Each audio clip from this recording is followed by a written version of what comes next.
Israel की मदद न करें वरना अमेरिका के तेल संपन्न सहयोगियों को ईरान की चेतावनी। ईरान ने जब से इजराइल पर 180 मिसाइलें दागी हैं तब से उसे खुद पर हमले का डर सता रहा है। वो ये बात अच्छी तरह से जानता और समझता है कि इजराइल उसे बख्शने वाला नहीं है।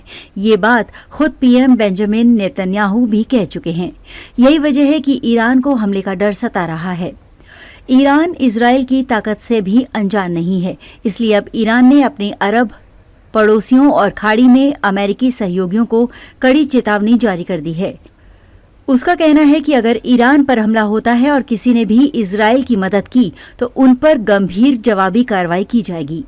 इजराइल हमास देश के छिपे दुश्मन, जानिए मोदी सरकार को आरएसएस प्रमुख मोहन भागवत ने क्या दिया संदेश। हमले से डरे ईरान की चेतावनी। ईरान को डर है कि इजराइल उस पर हमला करने के लिए कहीं पड़ोसी देशों और सहयोगियों के क्षेत्रों या हवाई क्षेत्र का उपयोग न करे। इसी आशंका को देखते हुए उसने पहले ही चेतावनी जारी कर दी है। ये जानकारी वॉल स्ट्रीट जर्नल की रिपोर्ट के हवाले से सामने आई है।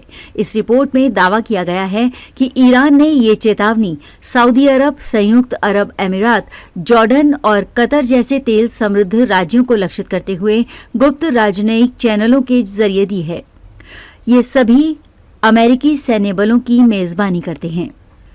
ईरान को जवाब देने की कसम खाए बैठा इजराइल। ईरान ने हाल ही में इजराइल पर बैलिस्टिक मिसाइलें दागी थीं, जिसके बाद इजराइल ने तेहरान के खिलाफ सख्त एक्शन लेने की कसम खाई थी।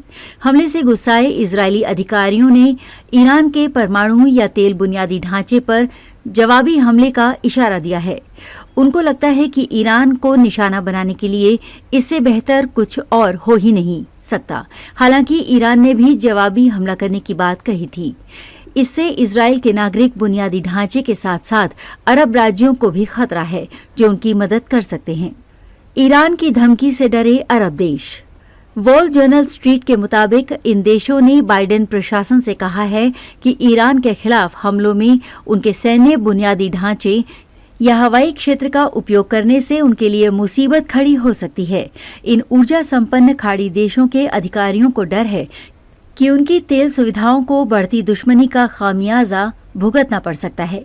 इस क्षेत्र में तैनात अमेरिकी सैनिकों की संख्या बहुत ज्यादा है। कोई भी सैन्य कार्रवाई अमेरिका सुरक्षा बलों को भी बड़े खतरे में डाल सकती है। खाड़ी देशों को सता रहा इस बात का डर। खाड़ी देशों को इस बात की चिंता है कि अगर संघर्ष बढ़ता है तो वैश्विक तेल बाजार पर इसका फर्क पड़ेगा। इजराइल और ईरान के बीच एक अपूर्ण युद्ध वैश्विक ऊर्जा आपूर्ति के लिए अहम होर्मुज़ के जल डमरू मध्य से गुजरने वाले तेल निर्यात बाधित हो सकता है। तेल निर्यात अगर बाधित होता है तो एनर्जी की कीमतें आसमान छू सकती हैं, जिससे न सिर्फ क्षेत्र बल्कि वैश्विक बाजार भी अस्थिर हो सकते हैं। तेल बुनियादी ढांचे पर असर की सता रही चिंता। रिपोर्ट के मुताबिक सऊदी अरब और यूएई समेत अरब नेताओं ने अपने तेल बुनियादी ढांचे पर असर के डर से ईरान के खिलाफ संभावित सैन्य हमलों में किसी भी तरह की भागीदारी से बचने की बात कही है। बढ़ते तनाव के जवाब में अमेरिका ने ईरान के तेल और पेट्रोकेमिकल उद्योगों पर नए प्रतिबंध लगा दिए हैं, खासतौर पर ईरान के जहाजों के तथाकथित शैडो फ्लीट को लक्षित किया जो प्रतिबंधों के खिलाफ रहे हैं। अपने आसपास की खबरों को देखने के लिए वीडियो को ज्यादा से ज्यादा शेयर करें और चैनल को सब्सक्राइब जरूर करें और अपनी राय देना ना भूलें। फिर मिलते हैं अगले बुलेटिन में। तब तक के लिए नमस्कार।